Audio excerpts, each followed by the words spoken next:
Assalamualaikum warahmatullahi wabarakatuh. Sivitas Akademika IAIN Kudus, kaum muslimin dan muslimat rahimakumullah dimanapun berada.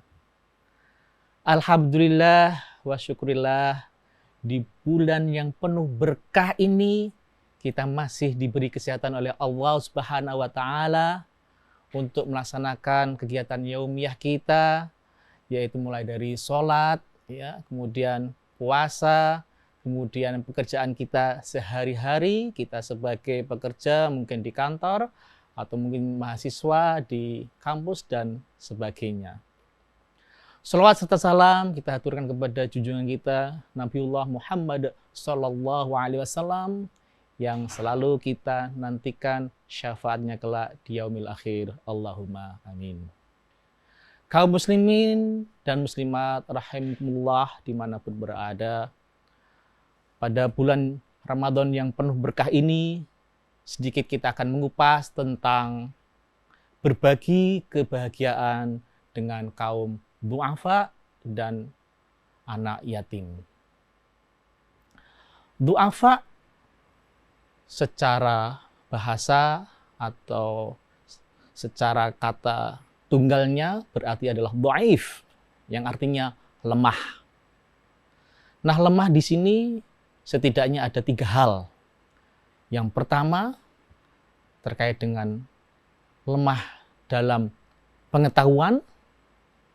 Tentu dalam hal ini adalah pengetahuan, mungkin barangkali tidak bisa sekolah karena tidak memiliki biaya, baik mulai dari tingkat SD, SMP, SMA, bahkan di perguruan tinggi.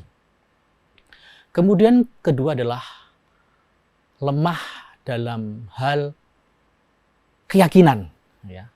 Keyakinan untuk berubah, motivasi untuk berubah dari keadaan yang kurang baik menjadi yang lebih baik. Kemudian yang ketiga yaitu lemah dalam hal finansial atau secara ekonomi.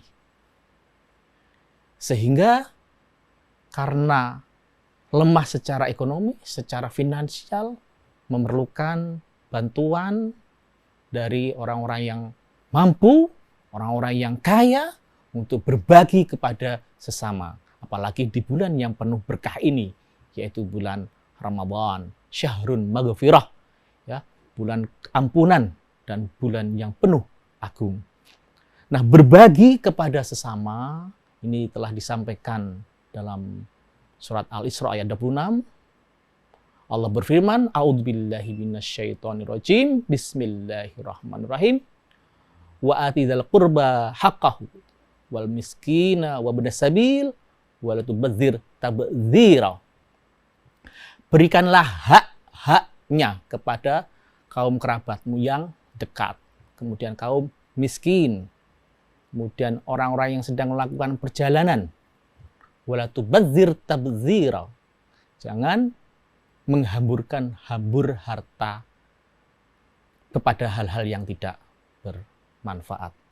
Maka sebagai orang yang mampu, yang memiliki kelebihan harta karena diberi oleh Allah Subhanahu wa Ta'ala, maka kita diminta memberikan sebagian harta kita kepada orang-orang yang di sekitar kita, tetangga kita.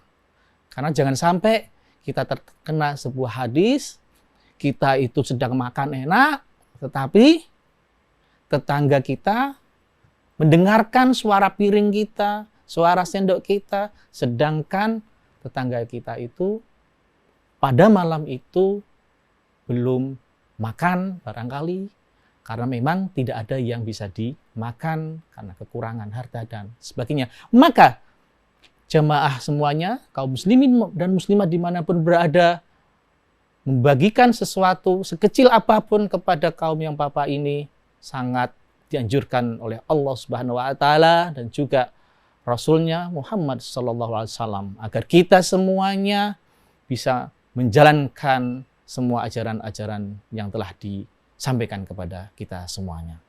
Kemudian yang kedua, kaum muslimin dan muslimat rahimakumullah, kita juga dianjurkan untuk menyantuni anak yatim, ya. Anak yatim tentunya kita sudah tahu semuanya, yaitu yang tidak memiliki ayah, atau mungkin piatu yang tidak memiliki ibu, yang kebetulan juga tidak memiliki harta. Maka dari itu, sebagai orang yang memiliki harta kekayaan, kelebihan harta, juga sangat ditekankan untuk membantu sesama kita. Dalam sebuah kisah, bahwasannya Rasulullah Shallallahu Alaihi Wasallam ketika sedang berjalan pada suasana Idul Fitri, ya, secara ringkasnya ada seorang anak yang menangis, ya, menangis. Karena apa? Karena ternyata orang tuanya sudah meninggal. Kemudian Rasulullah mendekatinya, ya, dan bertanya, ya, bagaimana kalau saya ini menjadikan bapakmu? Ya, Aisyah menjadi ibumu, kemudian Fatimah menjadi kakakmu, kemudian Hasan dan Husain menjadi saudaramu, dan Ali menjadi pamanmu. Kemudian anak itu mau akhirnya, dan tidak lama kemudian anak itu diberi makan dan pakaian dan sebagainya. Ketika anak tersebut selesai keluar dari rumah Rasulullah dan bertemu dengan teman-temannya, mereka kaget, loh, kok anak ini menjadi bahagia, ada apa? Oh, ternyata telah bertemu dengan Rasulullah Sallallahu Alaihi Wasallam.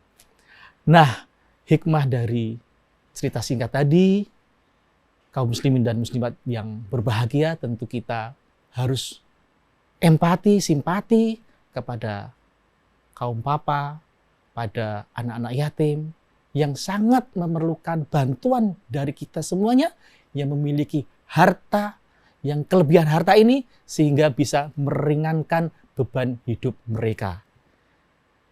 Demikian pemirsa jamaah kaum muslimin dan muslimat dimanapun berada, semoga kisah singkat ini bisa menginspirasi kita semuanya, apalagi kita berada di bulan Ramadan yang penuh berkah, penuh maghfirah, berlipat ganda. Semoga kita benar-benar menjadi hamba Allah yang bertakwa, sebagaimana ending dari surat Al-Baqarah ayat 183. Mohon maaf atas segala kekurangan. Walafu minkum. Assalamualaikum warahmatullahi wabarakatuh.